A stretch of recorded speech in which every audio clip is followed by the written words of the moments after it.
कि फरीदाबाद की अल फलाह यूनिवर्सिटी, ये वही यूनिवर्सिटी है जहां से इन तमाम डॉक्टर्स को गिरफ्तार किया गया जो यहां पर प्रैक्टिसिंग डॉक्टर्स थे।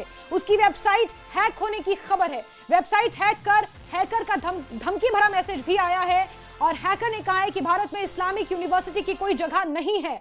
अगर भारत में रहना है तो शांति से रहना होगा।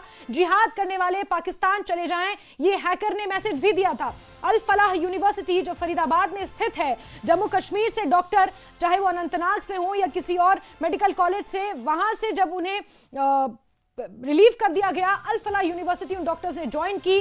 डॉक्टर मुजम्मिल यहां से थे, डॉक्टर आदिल यहां से थे, डॉक्टर उमर यहां से था और इसके अलावा डॉक्टर शाहीन भी इसी यूनिवर्सिटी में थी, जिसके लिए 9 नवंबर को पूछताछ के लिए जम्मू कश्मीर और हरियाणा पुलिस की टीमें भी पहुंची थी। और इस बीच खबर यह है कि अल फलाह यूनिवर्सिटी की जो वेबसाइट है उसे हैक किया गया और बाकायदा हैकर ने यह धमकी भरा मैसेज भी दिया कि भारत में इस्लामिक यूनिवर्सिटी की कोई जगह नहीं है और अगर भारत में रहना है तो शांति से रहना होगा।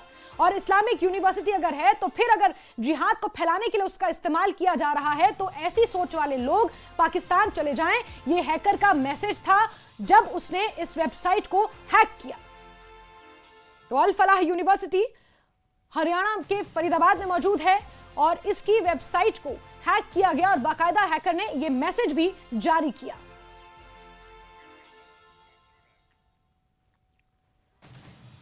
और लाल किले के सामने जिस जगह धमाका हुआ था उस पूरे इलाके को जांच एजेंसियों ने सुरक्षा कारणों से सफेद टेंट पूरी तरह से उससे ढक दिया है। इस टेंट के भीतर फोरेंसिक टीमें और बम स्क्वाड सबूत जुटाने में जुटे हैं।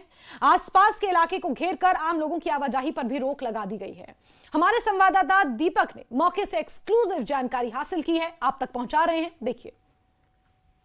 दिल्ली धमाके का आज तीसरा दिन है और तीसरे दिन यहाँ पर जो इन्वेस्टिगेशन एजेंसियां हैं वो इस जगह पर, इस स्पॉट पर अभी भी बरकरार है। यानी तीसरा दिन आप दिखाएंगे हम आपको न्यूज़ 18 इंडिया के कैमरे पर। आज यहाँ पर देर रात को ही हम यहाँ पर जो टेंट लगा दिया गया था चारों तरफ, क्योंकि स्पॉट का वो इलाका रेड लाइट जो ठीक लाल किले की ठीक सामने पड़ती है, मुख्य गेट के पास आपको दूर ये टेंट नज़र आ रहा है। देखिए, टेंट इसलिए लगाया गया है क्योंकि टेंट की ज़रूरत इसलिए है, यहाँ पर एविडेंस कलेक्ट करने के लिए जो एजेंसियां हैं वो यहाँ पर लगातार आ रही हैं, जुड़ रही हैं, क्योंकि यहाँ पर NIA मौजूद है, दिल्ली पुलिस की अलग अलग यूनिट्स यहाँ पर मौजूद है, NSG यहाँ पर मौजूद है। उसके अलावा सारी एजेंसियाँ जो यहाँ पर इस पूरे इन्फॉर्मेशन को कलेक्ट करने के लिए यहाँ पर पहुँची हो, इसलिए इस टेंट को यहाँ पर लगाया गया है।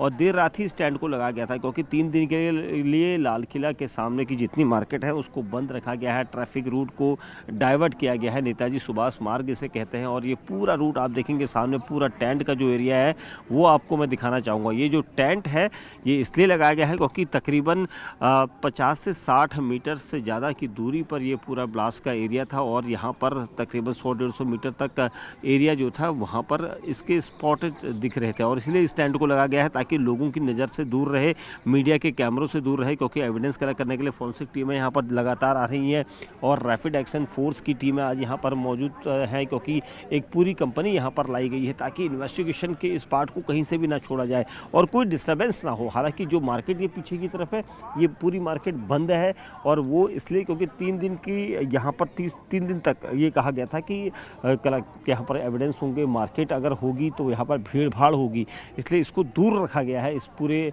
जाँच के दायरे से। और इसलिए यहाँ पर आप देखेंगे ठीक जो टेंट लगाए गए हैं लाल किले के सामने, ये सारी इन्वेस्टिगेशन यहाँ पर की जा रही है और कंपनियों के जो एविडेंस कलेक्ट यहाँ पर किया जा रहा है फोरेंसिक के द्वारा, उसने काफ़ी कुछ हासिल किया है। 42 से ज़्यादा ऐसे स्पॉटेड ऐसी चीज़ें यहाँ पर बरामद की हैं जो एक महत्वपूर्ण एविडेंस होंगी। साथ ही गाड़ी के पार्ट्स हैं उसमें और दूसरी चीज़ें जो मौके पर मिली है, ह्यूमन बॉडी के पार्ट्स हैं और कुछ ऐसी चीज़ें जो वहाँ पर दिखाई दे सकती हैं, वो केमिकल वगैरह सारी चीज़ें यहाँ पर से कलेक्ट की जा रही हैं। और सबसे अहम चीज़ ये कि इस इलाके को कॉर्डन ऑफ किया गया है और तीसरा दिन आज यहाँ पर धमाके का कहा जाएगा और 3 दिन से लगातार इन्वेस्टिगेशन एजेंसियाँ कोशिश कर रही हैं कि इस पूरे नेक्सस का पता भी लगाया जाए और इस बम की पूरी जो बम की तीव्रता है उसको देखते हुए ये देखा जाए कि किस तरह का धमाका ये था। इसको लेकर फोरेंसिक टीमें लगातार जांच कर रही हैं और कोशिश यही है कि अभी भी जो एजेंसियाँ हैं वो यहाँ पर आगे कितने दिन तक यहाँ पर जाँच करेंगी ये भी देखना होगा।